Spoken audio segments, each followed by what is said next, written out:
Start the live video here.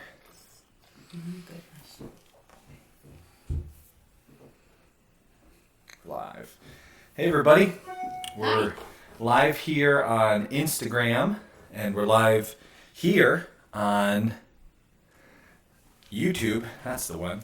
I'm here with my friend Trish from Honey Pie's Recipes channel, and this week we're talking about preparedness and specifically being prepared for more realistic emergencies.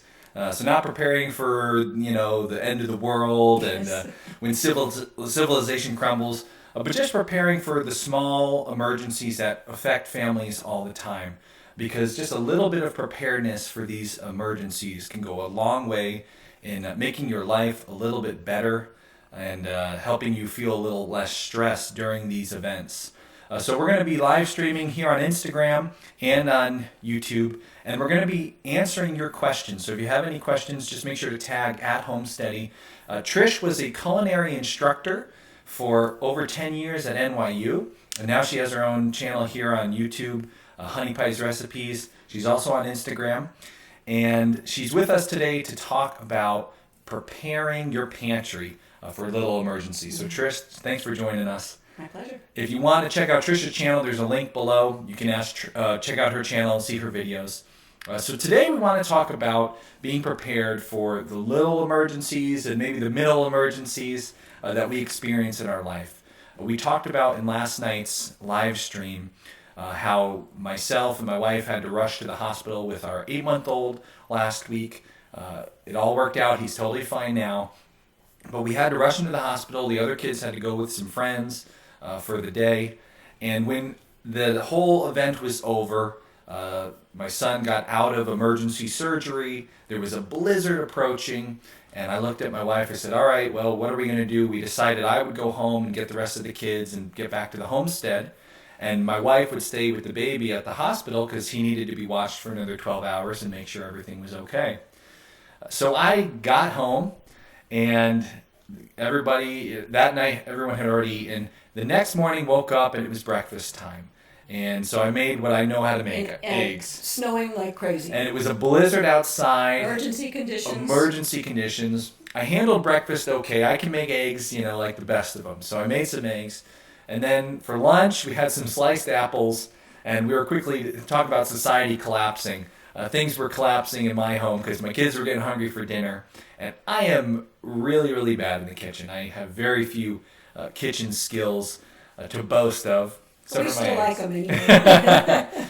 And so here I was, my wife's, at the hospital with my 6-month-old or 8-month-old, and I have to make dinner.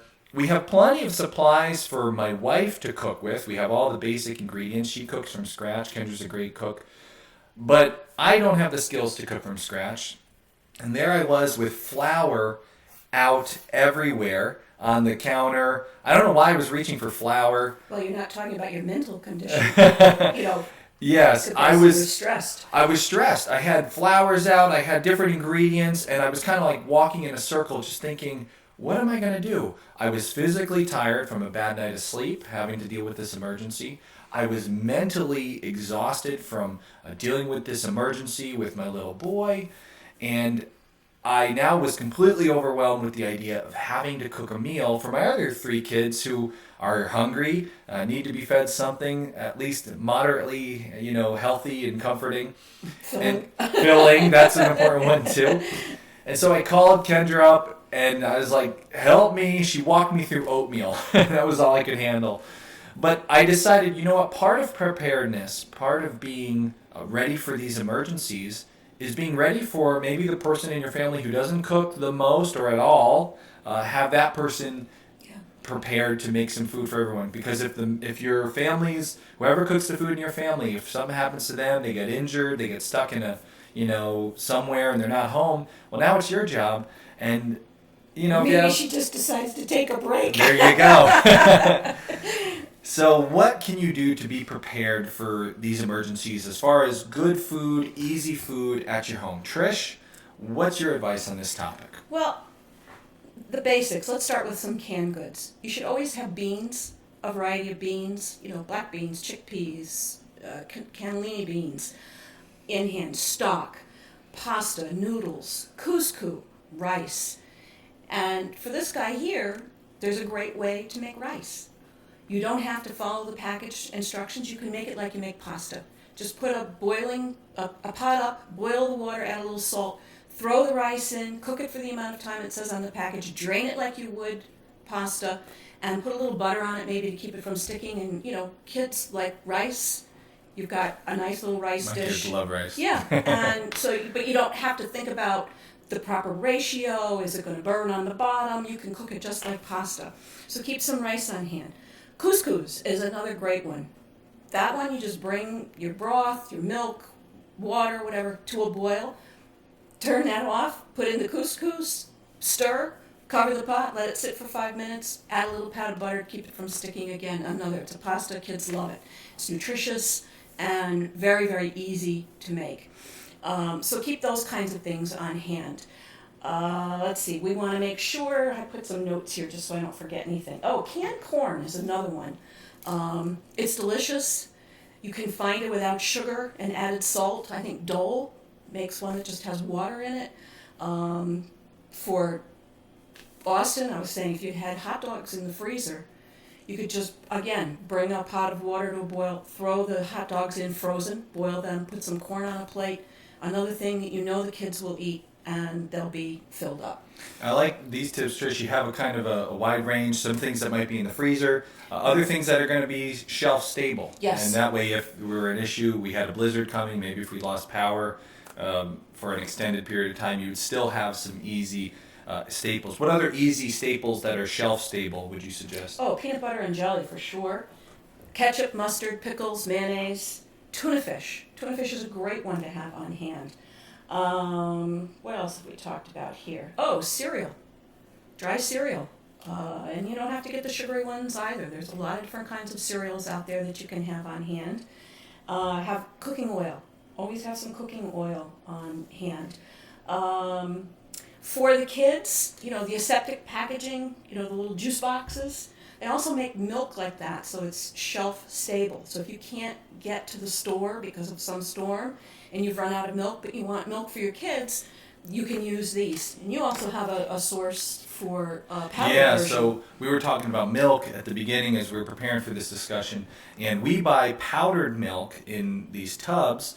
It's just a powder. It's totally shelf stable. It's hard to find the powdered milk at the local stores, especially here in the States, that's a full fat milk. A lot of the powdered milks are a reduced fat, and they're not as good, and we don't like having that milk. So online, we'll put a link below when we're done with the video. We'll add the link. We get a full fat powdered milk that when you add water to that, it works. The kids like it just fine. They hardly notice it's any different. I don't even know if they do notice that it's different.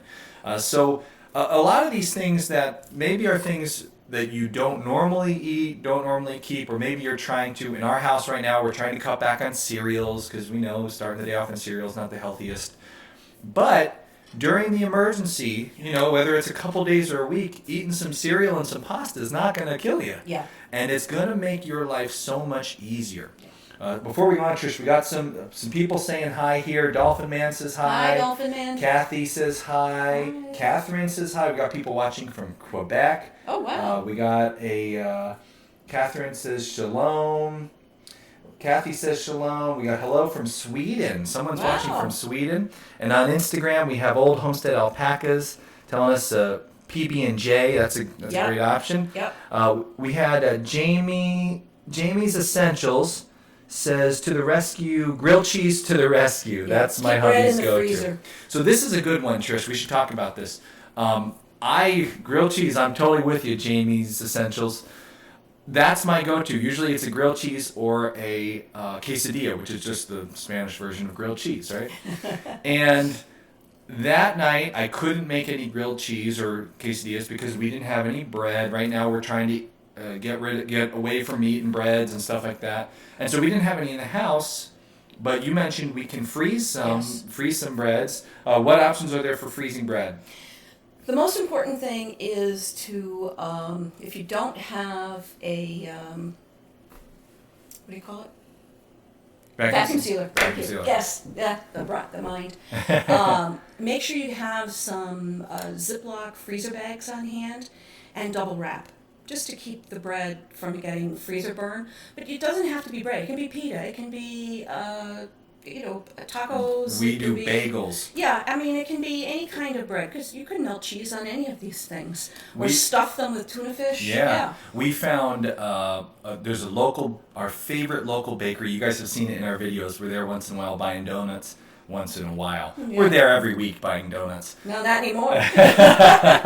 But we go to our favorite bakery and we get the day olds, because our favorite bakery, they bake every day, fresh batches from fresh ingredients, and so their day old goods are like Dunkin' Donuts fresh stuff. I mean, their day olds are fantastic. So we'll buy for cheaper. We'll buy the day old bag of bagels, and we put that in the back of the freezer now. And we're gonna keep a bag of day olds in the back of the freezer just for these times. Pre-slice them.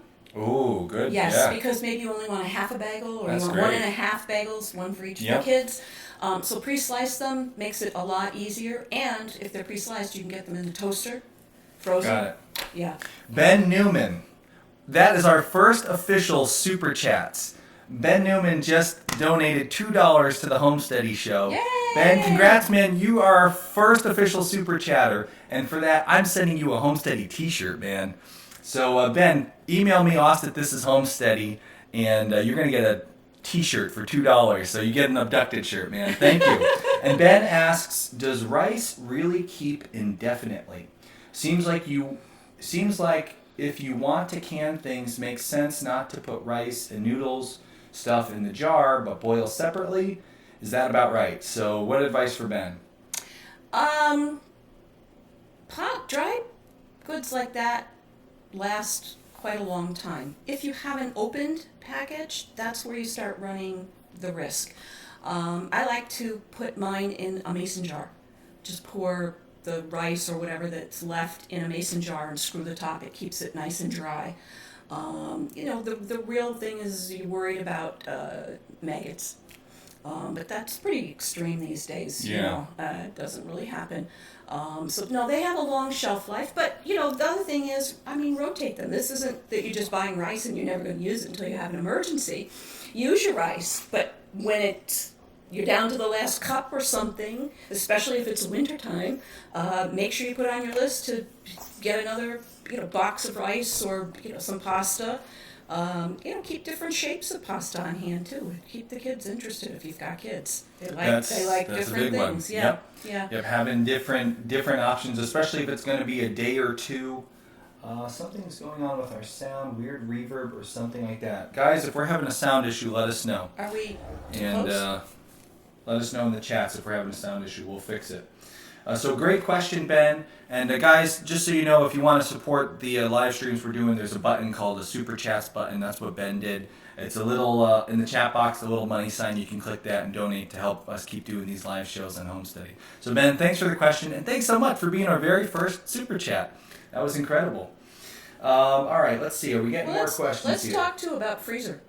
Yeah, let's dive in. Every winter, you just never know whether you're going to get out one day, and while there's a storm coming, you may get to the store the day before, but then all of a sudden you find out that some trees fell down and the electricity is out, or you just can't get through roads and you can't get back to the store.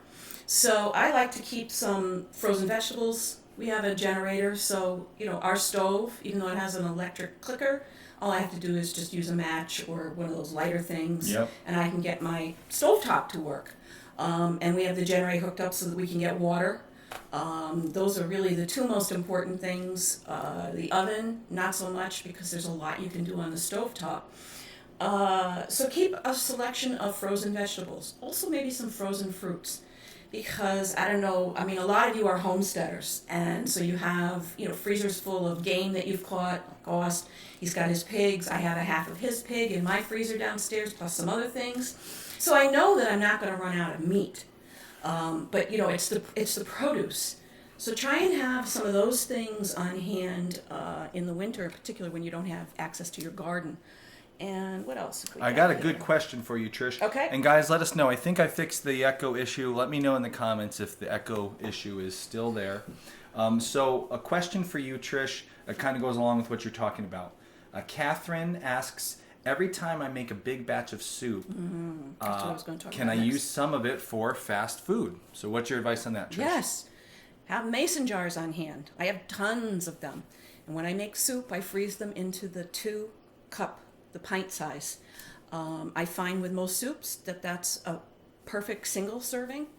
I do chilies. All kinds of things can go in there. Yes, when you're cooking things, do double batches. Do a double batch of a stew. Do a double batch of a braise. Do a double batch of spaghetti sauce. And put these either in vacuum seal bags and freeze them, or put them in mason jars. And that way, you've got some nutritious meals, and you can supplement with the frozen foods in the freezer. We got a really good question here, Trish, from Ibo. Ibo or Ebo. At home study, how much does it cost to get your pantry full, plus with monthly groceries? So first, the idea, what we're going to start doing to make sure our pantry is full, we're going to start doing what's called a deep pantry. And Trish, you can talk about maybe the good items to put in this deep pantry. Our goal is to take the non-perishable to maybe things that'll last about 6 months and stock our pantry deep with them.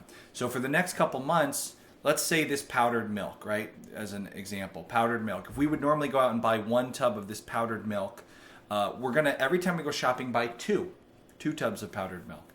And for the next month, if we do that and we put them on our pantry, and then the idea with the deep pantry is as you fill up that pantry, you do what they do in the supermarket. You rotate the FIFO. oldest forward. First in, first out. Yeah, that's it. I didn't know that's a good breakdown for it. So take, our milk, the one that we buy next week is going to come to the front, and the one that we buy 2 weeks from now will go behind that. And you'll keep circulating it. And then after 6 weeks, you have 6 weeks worth of the semi-perishable food that you want to use within 6 months' time. Now, instead of buying 2 every time you go grocery shopping, you go back to just buying 1, and you do FIFO? FIFO. FIFO. Yep. FIFO. So what items would be good for that, Trish? Well, again, any normal pantry should have what we talked about before. And you should also have flour and sugar and baking soda and baking powder on hand in case you want to just make bread, have some yeast on hand. Most yeast lasts, I think they're dated about a year. But if you're not going to be making soups or anything like that, don't hesitate to pick up some canned soups. That's another great thing. And even if you lose total power, you can hand can opener, and you can eat it tepid. Yeah. And so the kids aren't going to complain that much, but that's a good thing. But no, just the basics. Always have pasta, rice, couscous, noodles, stock, beans, tuna fish. You should always have the frozen breads. You should have an olive oil or a good cooking oil on hand. Butter you can freeze. All right, there you go. Yes, so get butter, and again, do the rotation thing. Buy 2 butters, put 1 in the refrigerator, put 1 in the freezer. Next time you go shopping, or next time when you pull that butter out of the freezer, then you need to buy another one, pop that one in the freezer. But make sure you use them. Peanut butter, it does have a limited shelf life. It will have a longer shelf life if you put it in the refrigerator, but it is an oil, and so it should be in a cool, dry place because oils go rancid and they need to be used. That'd be another good one for definitely rotate. The FIFA. Yeah. So FIFA. So if we're going, for example, we use almond butter a lot. That would be a perfect one for FIFA. Our regular go-to snack at our house is apples and almond butter. And when it was just me at home, that was lunch for the kids, apples and almond butter, apple slices. So getting 6 of those over the next few weeks and then rotating them. And the question originally was on the price of that. But the price of that would really just be, for the next couple weeks. start doubling on not everything. You can't double on perishables. And look for sales. Ooh, good one. I mean, Stop and Shop will, like at Christmas time, they put the brown sugars and the powdered sugar. I can remember buying like 10 for $10, or, something like that. Yep. And so, that's a great time to start thinking about if you're going to buy something in bulk. Yep. Look Meat. for what they're Think about turkeys after Thanksgiving. Yes. Right? How about after Thanksgiving, you can buy turkey for dirt cheap. And a lot of you watching, I mean, you guys value the food that we raise ourselves, right? We raise our own chickens, or we buy from a local farm. And maybe you're thinking, I don't want to go buy a turkey from the supermarket. And I totally understand that. But for emergency preparedness, if things are bad and for 1 month you have to eat, turkey that you bought from a supermarket that was raised in factory farm, if you're just having that on hand so you can have some emergency food, you're not eating that every day of the week. It's just good to have. Be surprised. Even the supermarkets these days are. It's true. They're selling antibiotic-free, free range. Yep. And again, you do after the holidays. That's the time. Yeah, you do get some really good sales. My future son-in-law. Ooh, I'm so happy to say that. My daughter got engaged last month. Congrats, Trish. Thank you. Congrats to your daughter. And he's become a great cook. And he just watches for the sales. They bought a little freezer chest to put in their basement. And he goes out and he gets his chickens when they're on sale. And he comes home, he breaks them down. And he freezes the bones, the carcass separately so that he can make his stock and then the other parts. And I got him a vacuum sealer for Christmas. You would have thought I gave him gold. He was just so happy. And but there's a lot of things you can do. Watch the papers for sales and try and pick up things like that. Don't go out and try to build this pantry overnight.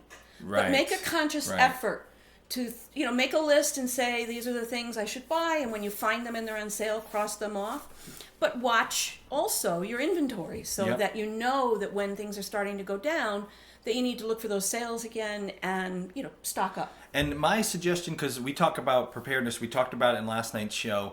Sometimes it can get overwhelming, and you think, "Oh man, what am I going to do? How can I handle all this?"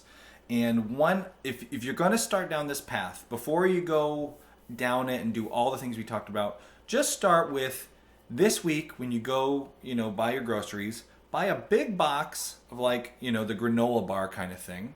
Buy maybe 2 frozen pizzas and 2 extra boxes of cereal. And then take all those, if you freeze the frozen pizzas, the cereal boxes, keep hidden away and just hide those. So you don't eat them, so you don't dig into them. And then if you think about it, with 2 boxes of cereal, 2 frozen pizzas, and some granola bars, you can get through 2 or 3 days of tough times with at least some warm food filling your belly. And at that point, you've got a couple days covered. Now you can start getting into the little more techie stuff of, finding some soups. That's techie to me, freezing soup. I'm so bad in the kitchen. But just start with something simple. But he does like to eat. I love to eat. I'm good in the dining room. I'm bad in the kitchen. So just starting with cover yourself for a couple days. Make it super practical and super easy. And then start down this path that Trish is explaining where you find more of the staples. And focus in the beginning on stuff that takes no effort to cook. A frozen pizza takes no effort to put, just turn on the oven. I can do a frozen pizza. Some instant oatmeal, some cereal. And then, as you grow, then start, like Trish talked about, the essentials, having the flours, having the oils, some of the different frozen vegetables. Yep. And if you guys are homesteading, growing gardens and things during that surplus time where you have all these veggies, looking to doing some food preservation. We did a great video with Trish, and I'll put a link in the description below. Canning and freezing. A great video on canning and an introduction to canning and an introduction to freezing on our channel here. You can find those. So that way you get started and you get off the ground in the right direction. And farmers markets in the summer. I mean, you get your best prices when the crops are at their peak because there's an abundance of food, and that's a great time also to work on food preservation. Get some jars in, and so. Trish, did you ever hear of the rule of 2-inch space between items? You ever heard of that? 2-inch space. Oh man, Catherine? If that's something to do, my pantry's jammed. I don't have enough room for for 2 inches between things. So Catherine, maybe explain a little bit more. Brian Johnson says we freeze the butter we make. You guys are show us, Brian. All right. Way to go, making your own butter. We got to get that artisanal butter. They're going to start an artisanal butter business. We're looking for that, Brian. Come on, guys. So Trish, this has been some great advice. Trish has got tons of great advice when it comes to cooking and being in the kitchen. Trish, where can they learn more about you and what you do? Well, I've got a website called Honey Pies Recipes at honeypiesrecipes.com. I am on Facebook, Honey Pies Recipes, and I have a channel on YouTube, Honey Pies Recipes. There's a link below. You can click it right now to find Trish's channel. We just started, we were doing some filming yesterday and today for my channel, and we just spur of the moment decided that we would go live, and we did some behind the scenes stuff, and I gotta tell you, I like this live stuff. It's fun.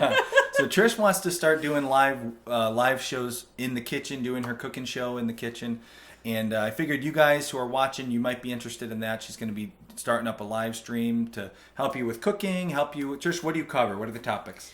Oh, techniques, different ingredients. We've got complicated recipes. We've got easy recipes. Everything from soup to nuts, really. It's try to do a wide variety of things. So if you guys go right now, all you who are watching live, you get a little bonus here. Make sure to subscribe to Trish's channel because she's doing a giveaway. Oh, yeah. And she's going to pick the winner after we are done filming this. Well, we've got yesterday's winner we're going to pick after filming this. Right. We got to 100 subscribers yesterday on my site. Woo! Yay! And if we get to 150 today, we're going to give away another 2 knives. We've got this great little 8-inch chef's knife that we're giving away. So check it out. And and in a few minutes, we're just going to draw the names of the 2 winners for the first 100. So Catherine said the 2-inch rule was for air circulation. Okay. With your canned goods, I really don't see it. No, that. Not a big concern? Well, I think of all of the pantry space you have to have. My pantry is that right there. And Trish taught food safety, right, Trish? Food safety and sanitation. And sanitation. The one thing I will caution you on is do not have a ton of flour, especially open flour, in your pantry. That can be a problem if you don't use it on a regular basis. And that I would keep in the refrigerator. Oh, interesting. Yeah. Interesting. Can you freeze flour? Yeah. Okay, so get yourself a giant chest freezer and fill that thing. Yeah. So guys, make sure to head over right now. If you subscribe to Trish's channel and leave a comment, tell her, hey, I just subscribed. You'll be in the running she's giving away 2 knives, 2 chef's knives. And if she gets to 150 subscribers today, she's going to give away 2 more. Yeah. So your chances will be pretty big. Let's see, Trish, where are you right now? How many subscribers do you have right now? I was 114 last time I looked. I'm going to look real quick here. So she's got 119. Oh, wow. So if 30 more people subscribe to her channel, she'll be able to she'll be giving away 2 more of these chef's knives. So head on over and check out Trish's channel. Thanks for answering our questions, Trish. A lot of people here are saying thank you. And you're welcome. That they Thanks love this for joining topic. us. We'll have to cover more about this topic, Trish, because we're getting a lot of people saying they really enjoyed it.